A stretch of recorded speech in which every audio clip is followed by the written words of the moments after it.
और इस स्थल पर जब आकर के प्रभु ने, भगवान श्री कृष्ण ने महारास करने के लिए वंशी नाद किया था, तो वंशी नाद करते समय यही अलौकिक रात्रि का प्राकट्य हुआ। और अलौकिक रात्रि में उन्होंने सोचा कि हम लौकिक चंद्रमा को, क्योंकि यह चंद्रमा जो है वर्तमान में ये तो श्री ब्रह्मा जी के द्वारा बनाया गया है, तो उन्होंने लौकिक चंद्रमा से अपनी महारात्रि या अपनी लीला करने का विचार नहीं किया। उन्होंने कहा कि ये अलौकिक रात्रि है, जब अलौकिक रात्रि प्रकट की है तो अलौकिक चंद्रमा भी प्रकट होना चाहिए। तो उन्होंने अपने मनरूपी चंद्र को ही आकाश में स्थापित कर दिया, और वही मनरूपी चंद्रमा जब श्री राधा कृष्ण भगवान को देखने लगा तो देख करके उन पर न्यौछावर हो गया, उन पर रीझ गया, और ऐसा रीझा कि अपने ब्रज भाषा में कह देते हैं कि दारी को पानी पानी है गयो, कि जल स्वरूप होकर के, सर्वित होकर के वो यहाँ गिरा। यहाँ पे कोई भी जीव आकर के अपना संकल्प करे तो वाकई संकल्प की पूर्ति स्वयं साक्षात भगवान करें। ये संकल्प की भूमि भी है। जय जय श्री राधे। मैं कृष्ण गोपाल शर्मा स्वागत करता हूं एक बार फिर आपके चैनल ब्रज माधुरी में। भक्तों, हम आपको ब्रज के अनेकों तीर्थों के दर्शन करा रहे हैं। इसी क्रम में आज हम आए गोवर्धन के पास महमदपुर गांव में। ये स्थान है चंद्र सरोवर, जहां पे भगवान श्री कृष्ण और राधा रानी ने महारास किया था। उस स्थान के दर्शन आज हम आपको कराएंगे, और साथ ही साथ इस स्थान के बारे में जो विशेषता है वो भी हम जानेंगे यहाँ के महाराज जी से। आइए सबसे पहले दर्शन कराते हैं इस स्थान के। बहुत ही सुंदर स्थान है। जब भी आप ब्रज में आए, बरसाना आए, नंदगांव आए, तो इस स्थान के दर्शन करने के लिए अवश्य आएँ। और इस स्थान की एक और विशेषता मैं आपको बता देता हूँ, ये संत सूरदास जी की स्थली है। यहाँ पे सूरदास जी ने पद गायन किया था, भगवान श्री कृष्ण के पदों का गायन इसी स्थान पे किया था। और आप दर्शन कीजिए, बहुत ही सुंदर ये पवित्र ये स्थान है। और ये देखिए कितना सुंदर बना हुआ है, चारों तरफ इसके वृक्ष हैं, बीच में एक सरोवर बना है। इसको चंद्र सरोवर के नाम से जानते हैं। इसको चंद्र सरोवर क्यों कहते हैं, इसके पीछे क्या कथा है, वो आज हम जानेंगे। सबसे पहले आप दर्शन कीजिए बहुत ही सुंदर से स्थान के। और दर्शकों, आपने दर्शन किए बहुत ही सुंदर से सरोवर चंद्र सरोवर के। इस चंद्र सरोवर की क्या कथा है वो हम जानेंगे यहाँ के महाराज श्री से। जय श्री गिरिराज धरण की। जय श्री गिरिराज, जय श्री राधे। प्रभु जी, सबसे पहले तो अपना जो परिचय है वो आप हमारे दर्शकों को दें। जी, मैं यहीं का मूल निवासी, मेरा नाम रासप्यारी है जी। कौशिक गोत्र में उत्पन्न हुआ हूँ, और साहित्य इत्यादि से मैंने आचार की है, भागवत जी से आचार किया, और इस समय भागवत जी की कथा देश विदेश में करता हूँ। ब्रज भाषा और ब्रज के स्थलों से अत्यंत, क्योंकि मेरा जन्म ही यहाँ हुआ है, तो जन्मभूमि के लिए समर्पण मेरा बहुत ज़्यादा रहता है, इसलिए तो यहाँ के ब्रज के स्थलों से मुझे बहुत अधिक प्रेम भी है। इतना सुंदर स्थान है, यही आपकी जन्मभूमि भी है जी।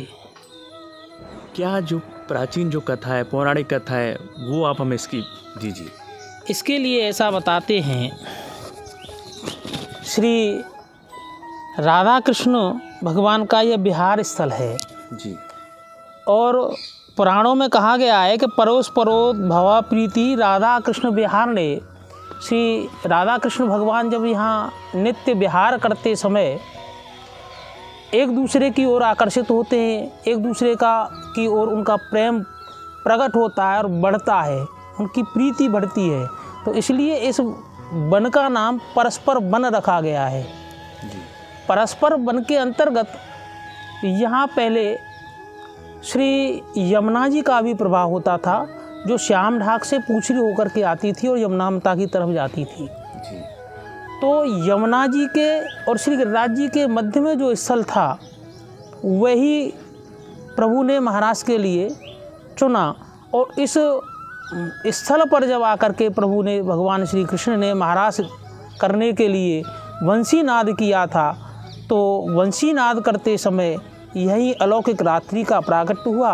और अलौकिक रात्रि में उन्होंने सोचा कि हम लौकिक चंद्रमा को, क्योंकि यह चंद्रमा जो है वर्तमान में ये तो श्री ब्रह्मा जी के द्वारा बनाया गया है, तो उन्होंने लौकिक चंद्रमा से अपनी महारात्रि या अपनी लीला करने का विचार नहीं किया। उन्होंने कहा कि ये अलौकिक रात्रि है, जब अलौकिक रात्रि प्रकट की है तो अलौकिक चंद्रमा भी प्रकट होना चाहिए।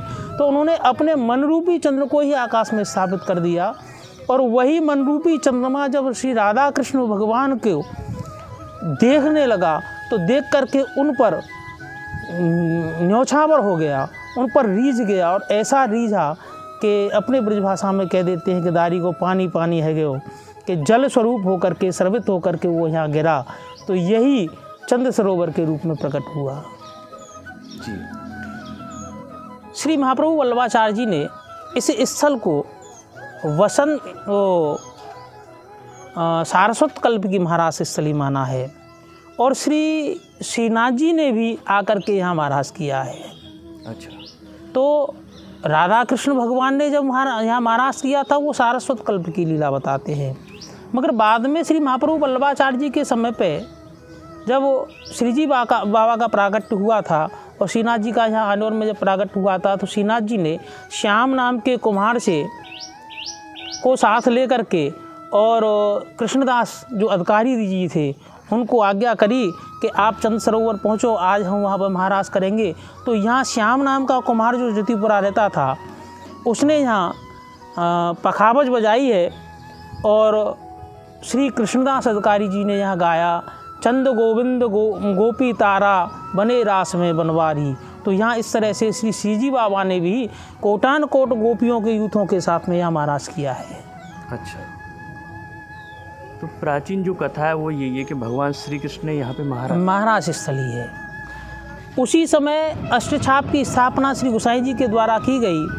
तो अष्टछाप में 4 शिष्य श्री महाप्रभु जी के और 4 शिष्य श्री गोसाई विठलनाथ जी के। तो महाप्रभु वल्लभाचार्य जी के 4 शिष्यों में से एक शिष्य श्री सूरदास जी की यहाँ साधना स्थली है। यहाँ महात्मा सूरदास जी ने 73 वर्ष निवास करके और कृष्ण लीला के पदों का गायन किया। ऐसा बताते हैं कि बाल लीला से लेकर के और समस्त भागवत जी के 12 स्कंद पर्यंत जो लीला गायन उन्होंने किया वो समस्त लीला आपने यहीं पर आसोली में लिखी। तो यहाँ उन्होंने 1.25 लाख पद रचना करने का संकल्प लिया। उनमें 1 लाख पद तो वो स्वयं रच पाए, तभी श्री ठाकुर जी की आज्ञा हुई कि आप हमारी निकुंज में पधारें। तो निकुंज में जाने के लिए उनको आतुरता थी, पर बोले प्रभु मेरो जो संकल्प है भाई तो अधूरो रह गयो, अब पूरा नहीं भयो है भाई, तो कैसे आऊँ। तो ठाकुर जी ने 25,000 पद अपने कर कमल से लिख करके और सूरदास जी के उसमें संग्रह में स्थापित किए। तो जिन पदों में सूर श्याम की छाप आती है वह साक्षात श्रीजी बाबा अर्थात श्रीनाथ जी के द्वारा रचित हैं। तो इसलिए संतों ने कहा ये तो संकल्प की भूमि है, यहाँ तो कोई आकर के संकल्प करे तो आगे संकल्प की पूर्ति जैसे सूरदास जी के संकल्प की पूर्ति महाप्रभु वो श्री ठाकुर जी ने श्रीनाथ जी बाबा ने स्वयं करी, ऐसे ही यहाँ पे कोई भी जीव आकर के अपना संकल्प करे तो वाकई संकल्प की पूर्ति स्वयं साक्षात भगवान करें। ये संकल्प की भूमि भी है। महाराज जी बहुत सुंदर और विस्तृत जानकारी आपने दी, आपको बहुत बहुत धन्यवाद। राधे राधे। जय श्री राधे, जय गिरिराज। तो भक्तों देखा आपने किस तरह से महाराज जी ने पूरी जो कथा थी इस स्थान की वो बताई, कैसे चंद्र सरोवर का नाम चंद्र सरोवर पड़ा और यहाँ की क्या कथा थी। आपको वीडियो कैसा लगा ज़रूर बताएं, कमेंट करें और आप हमारे चैनल को ज़्यादा से ज़्यादा सब्सक्राइब करें ताकि और भी वीडियो आपको हमारे चैनल के माध्यम से मिल सकें। इसी के साथ आश्री धाम महमदपुर से गोवर्धन से आप सभी को राधे राधे, जय श्री कृष्णा।